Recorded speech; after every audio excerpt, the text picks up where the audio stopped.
तो जय हिंद साथियों, स्वागत करता हूँ एक बार फिर से आपका अपना परिवार ई बोर्ड गुरुकुल में। तो कैसे हैं आप लोग? एक बार अपना प्यारा सा कमेंट जरूर कीजिएगा ताकि हमारा भी दिल गदगद उठे आपका कमेंट पढ़कर। तो जैसा कि हमने पिछले वीडियो में बताए थे, रियल नंबर का पार्ट 1 आज लेकर आए हैं हम पार्ट 2। तो चलिए चलते हैं बोर्ड पे। और हाँ, पेन और कॉपी लेना न भूलिएगा क्योंकि मैथ है, कोई दूसरा सब्जेक्ट नहीं जो सिर्फ रट लीजिएगा। जब तक पेन नहीं उठाएगा जब तक मैथ नहीं बनेगा। तो आइए देखते हैं फर्स्ट क्वेश्चन से। फर्स्ट क्वेश्चन क्या है हमारा? तो दोस्तों फर्स्ट क्वेश्चन है, किसी पूर्णांक m के लिए सम संख्या का रूप क्या है? तो पहले हम ये जानेंगे कि सम संख्या होता क्या है। तो सम संख्या वो होता है जो दो से विभाजित हो जाए, पूरी पूरी कट जाए।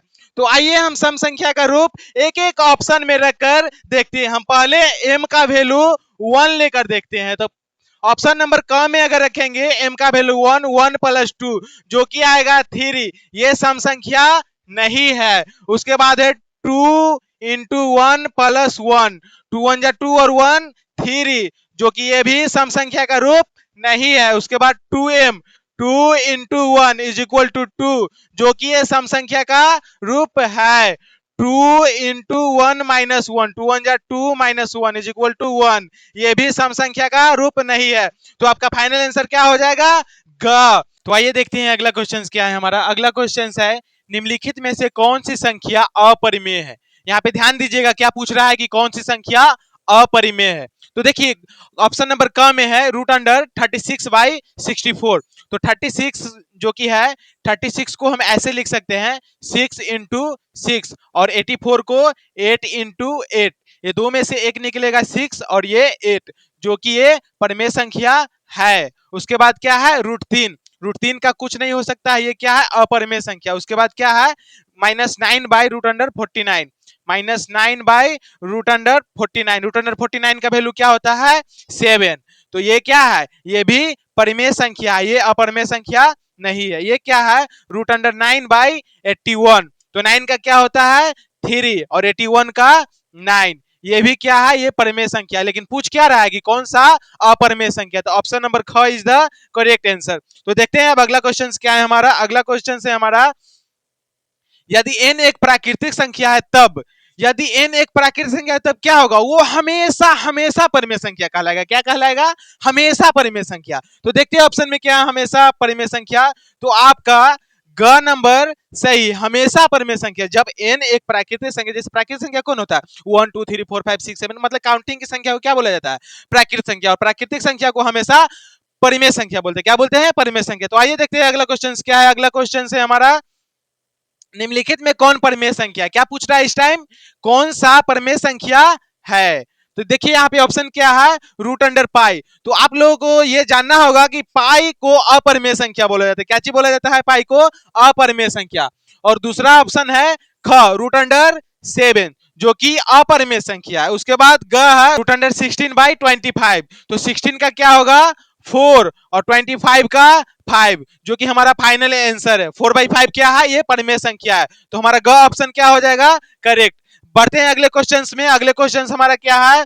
तो अगले क्वेश्चन है, निम्नलिखित में कौन परिमेय संख्या है? सेम क्वेश्चन है। क्या पूछ रहा है कि कौन सी परिमेय संख्या है? तो यहाँ पे √5 प्लस √5 क्या होगा? 2√5। क्या होगा? 2√5 जो कि अपरिमेय संख्या, ये परिमेय संख्या नहीं है। उसके बाद रूट अंडर 21/7, ये भी क्या है? रूट है यहाँ पे, ये टूटेगा नहीं, इसीलिए क्या है? अपरिमेय संख्या। उसके बाद √11 और √11 क्या होगा? रूट अंडर 121 और 121 का वैल्यू क्या होता है? 11। 11 क्या है? परिमेय संख्या। तो आपका ऑप्शन, राइट ऑप्शन क्या हो जाएगा? ग। ग इज द करेक्ट ऑप्शन। बढ़ते हैं अगले क्वेश्चन में। अगले क्वेश्चन हमारा क्या है? अगले क्वेश्चन है 8 के पावर 0 इंटू 2 के पावर 0। तो बच्चों हमेशा याद रखिएगा कि किसी भी डिजिट के पावर 0 होता है तो उसका वैल्यू 1 होता है, या कोई वैल्यू हो, कोई डिजिट हो। 1 के पावर 0 1, 2 के पावर 0 1, 5 के पावर 0 1, 100 के पावर 0 1। तो आइए यहाँ पे क्या है? 8 के पावर 0, इसका वैल्यू क्या होगा? 1। 2 के पावर 0 क्या वैल्यू होगा? 1। 1 इंटू 1 क्या होगा? 1। ऑप्शन नंबर कहाँ है? ख में। तो ख इज द करेक्ट ऑप्शन। बढ़ते हैं अगले क्वेश्चन में। अगले क्वेश्चन हमारा क्या है? तो बच्चों अगले क्वेश्चन से हमारा, निम्नलिखित में से किस परिमेय संख्या का दशमलव प्रसार शांत है? तो दशमलव प्रसार शांत देखने के लिए हम लोग क्या करते हैं, डेनोमिनेटर देखते हैं, जिसको हिंदी में बोला जाता है हर। और हर में 2 और 5 के गुणनफल के अलावा किसी का भी गुणनफल ना हो। तो आइए हम देखते हैं एक एक ऑप्शन को। यहाँ पे क्या है 15, 15 को हम तोड़ेंगे तो क्या आएगा भाज्य गुणनखंड में 3 और 5। इसमें 2 और 5 नहीं ना है, 2 और 5 होना चाहिए तभी उसका दशमलव प्रसार शांत होगा, तो ये ऑप्शन गलत है। उसके बाद 160, 160 को तोड़ेंगे, 2 से लगाएंगे 80 आएगा, फिर 2 से 40, 2 से 20, 2 से 10, 2 से 5। देखिए इसमें 2 और 5 के अलावा कोई नहीं है ना, तो इसका दशमलव प्रसार कैसा होगा, शांत होगा। फिर भी हम अगले ऑप्शन को देखते हैं, यहाँ पे क्या है 60, 60 को करेंगे 2 से 30 आएगा, फिर 2 से करेंगे 15 आएगा, 3 से करेंगे 5 आएगा। यहाँ पे देखिए 2 और 5 के अलावा एक ये आ रहा है, इसीलिए ये भी इसका भी दशमलव प्रसार शांत नहीं होगा। देखते हैं ऑप्शन नंबर घ में क्या है 35। यहाँ पे 5 से लगाएंगे तो ये क्या आएगा 7 टाइम्स में कटेगा। यहाँ पे देखिए 2 और 5 के अलावा एक और ऑप्शन है, ये क्या 7, इसीलिए इसका भी दशमलव प्रसार शांत नहीं होगा। तो आपका ऑप्शन नंबर ख क्या है करेक्ट है। तो बढ़ते हैं अगले क्वेश्चन में। अगले क्वेश्चन हमारा क्या है, तो बच्चों ध्यान से देखिएगा, अगले क्वेश्चन से हमारा निम्नलिखित में से किसका दशमलव प्रसार शांत है, सेम क्वेश्चन। तो आइए हम सबका डिनोमिनेटर फिर से चेक करते हैं कि किसका किसका गुणनफल 2 और 5 के रूप में आता है और नहीं आता है। तो ऑप्शन क्या क्या है यहाँ पे 8, 8 को क्या हो सकता है 2 से लगाएंगे तो 4 और 2 से लगाएंगे तो 2, यहाँ पे 2 2 है 5 नहीं। उसके बाद नेक्स्ट क्वेश्चन देखते हैं, नीचे क्या है 15, 15 के लगाएंगे 3 और 5, ये नहीं है, क्या है ये दशमलव प्रसार इसका शांत नहीं है। ऑप्शन नंबर ग में क्या है 343, इसमें ऐसे ही दिख रहा है कि ये 2 से डिवाइड होगा भी नहीं, तो ये क्या है ये भी नहीं है। और तो आपका फाइनल आंसर क्या है 1 का 3/8। तो देखते हैं अब अगले क्वेश्चंस। अगला क्वेश्चंस क्या है हमारा बच्चों, आपका अगला क्वेश्चंस है क्या जीरो किसी पूर्णांक को विभाजित करता है। तो बच्चों जीरो किसी भी पूर्णांक को विभाजित नहीं करता है, बिकॉज जीरो से किसी भी डिजिट में भाग देने पर हमेशा अनडिफाइंड प्राप्त होता है, जिसको हिंदी में बोले तो अपरिभाषित। तो आपका आंसर क्या हो जाएगा नहीं, क्या हो जाएगा सही आंसर नहीं। अगला क्वेश्चन क्या है हमारा बच्चों, अगला क्वेश्चन है यहाँ पे क्या पूर्णांक संख्याओं को संख्या रेखा पर व्यक्त किया जाना संभव है। तो हाँ, संख्या रेखा पर पूर्णांक को व्यतीत करना संभव है, क्योंकि देखिए यहाँ पे संख्या रेखा क्या चीज बोला जाता है संख्या रेखा। यहाँ पे बीच में हम मान लेते हैं 0 और इधर 1 2 3, इधर क्या होता है -1 -2 -3। तो यहाँ पे हम तो पूर्णांक को मतलब कि पुट कर सकते हैं, यहाँ पे क्या पूर्णांक व्यतीत हो रहा है, तो हमारा ऑप्शन क्या होगा हाँ करेक्ट आंसर क। अब बढ़ते हैं अगले क्वेश्चंस। अगले क्वेश्चंस को देखते हैं कि हमारा अगले क्वेश्चंस क्या है बच्चों, दो क्रमिक सम संख्याओं का एचसीएफ होगा। पिछले वीडियो में हम क्या बताए थे कि दो लगातार संख्याओं का एचसीएफ, लगातार कहने का मतलब 3 4 4 5 5 6 7 8 ऐसे, तो उसका एचसीएफ होता था 1। लेकिन यहाँ पे क्या पूछ रहा है कि दो लगातार सम संख्या, ध्यान दीजिएगा क्या दे रहा है सम संख्या, और सम संख्या लगातार क्या होगा 2 4 4 6 8 10। जैसे सपोज डेट ये 12 क्या है सम संख्या, इसके बाद क्या आएगा 14, तो दोनों का हम एचसीएफ फाइंड करते हैं। 12 1 जा 12, 14 में से 12 जाएगा तो क्या बचेगा 2 बचेगा ना। फिर से यहाँ पे ये 12 आया यहाँ पे, तो 2 6 जा 12, आपका एचसीएफ क्या आ गया 2। ऑप्शन नंबर कहाँ है ग इज द करेक्ट ऑप्शन। अब बढ़ते अगले क्वेश्चन, और अगले क्वेश्चन देखने से पहले हम एक और क्वेश्चन इसमें देखेंगे। देखिए बच्चों यहाँ पे सम संख्या दिए हुए, लेकिन कभी भी सम संख्या पूछ दे तो क्या करेंगे, तो विषम संख्या अगर पूछ दे दो क्रमिक विषम संख्याओं का एचसीएफ क्या होगा।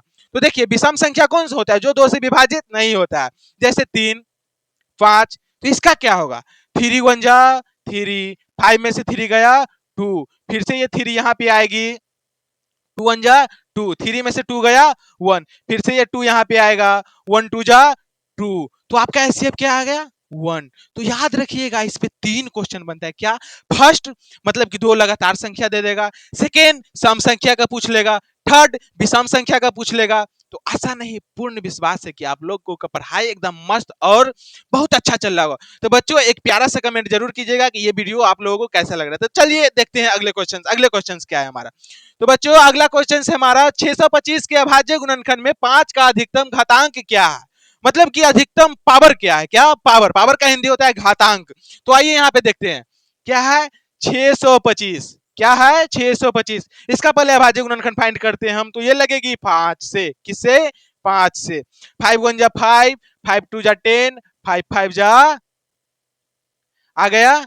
उसके बाद फिर से 5 से, 5 2 जा 10, 5 5 जा 25, अगेन 5 5 5 जा 25। ये क्या आ गया 5 इंटू 5 इंटू 5 इंटू 5, क्या आ रहा है बच्चों 1 2 3 4, 5 के पावर 4। तो अधिकतम घातांक यहाँ पे क्या है 4। ऑप्शन नंबर घ इज द करेक्ट आंसर। अब बढ़ते अगले क्वेश्चंस में और अगले क्वेश्चंस देखते हैं। हमारा अगले क्वेश्चंस क्या है 387 बटा 405 का सरलतम, सरलतम कहने का मतलब उसको काट काट के एकदम छोटा बना दीजिए, क्या काट काट कर छोटा बना। काटने की बात करें तो यहाँ पे हंसुआ खुरपी फंसूल से नहीं काटना है, क्या जिसे काटना है अभाज्य गुणनखंड से काटना है, क्या जिसे अभाज्य गुणनखंड से। तो क्वेश्चंस क्या है 387 बटा 405।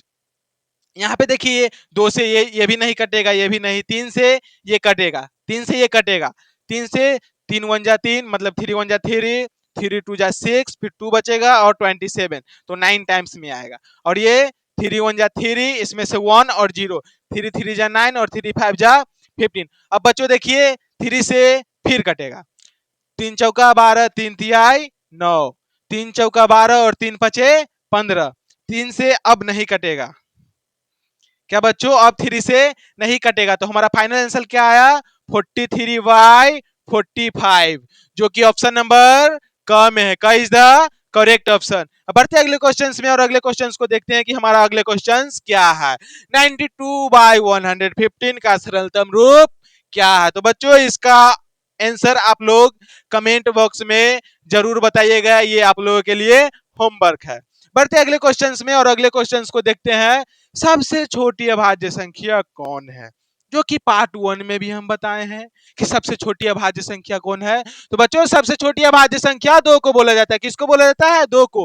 अभाज्य संख्या कौन होता है जो एक और स्वयं से कटता है, बाकी बात किसी से भी नहीं, उसको क्या बोला जाता है अभाज्य संख्या। और सबसे छोटी अभाज्य संख्या क्या है 2। बढ़ते हैं अगले क्वेश्चंस और अगले क्वेश्चंस को देखते हैं। तो बच्चों अगले क्वेश्चंस है 47 से 379 में भाग देने पर यदि शेष 3 बचे तब भागफल क्या होगा। तो यहाँ पे देखिए ये इसको क्या बोला जाता है भाज्य, इसको भाजक, इसको भागफल और इसको शेषफल।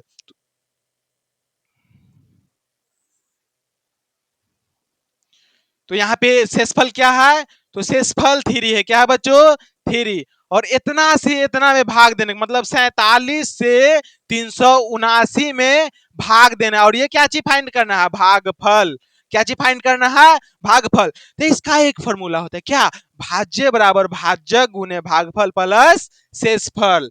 तो देखिए भाज्य बराबर, तो देखिए यहाँ पे पुट करते हैं वैल्यू।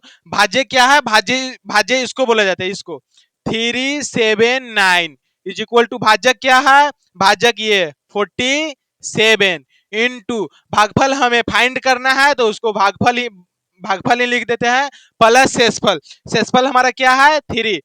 अब यहां से देखिए पुट करके फाइंड वैल्यू फाइंड करना है, इधर प्लस है और इधर आएगा तो क्या होगा माइनस 379 माइनस 3, और इधर ये मल्टीप्लाई उधर है तो इधर आकर क्या होगा डिवाइड 47, इधर क्या बच जाएगा भागफल। क्या बचेगा बच्चों भागफल। यहाँ पे बनाइए आप लोग 9 में से 3 गया क्या बचेगा 376/47। अब इसको काटिए कितने टाइम्स में कटेगा, तो इसको काटते हैं हम 8 टाइम में। 47 में 8 से मल्टीप्लाई करेंगे 8 सते 56, हाथ में 5, 8 चौक 32, 32 5 37, क्या आ गया 8 टाइम्स में कटेगा। ये कितने टाइम्स में 8 टाइम्स में। तो बच्चों हमारा भागफल क्या आ गया 8, जो कि ऑप्शन नंबर ग में है। ग इज द करेक्ट ऑप्शन। अब बढ़ते अगले क्वेश्चंस में। हमारा अगला क्वेश्चन क्या वह धनात्मक पूर्णांक जो एक अथवा स्वयं से भाज्य हो किस तरह के पूर्णांक होंगे। अभी जस्ट हमने बताया है कि जो भी संख्या एक और स्वयं से भाज्य हो मतलब विभाजित हो उसको क्या बोलेंगे अभाज्य संख्या। देखिए ऑप्शन नंबर कहाँ है ख में। ख इज द करेक्ट ऑप्शन। तो बच्चों रियल नंबर आपका समाप्त हुआ और कल से लेकर आएंगे हम बहुपद। क्या लेकर आएंगे बहुपद।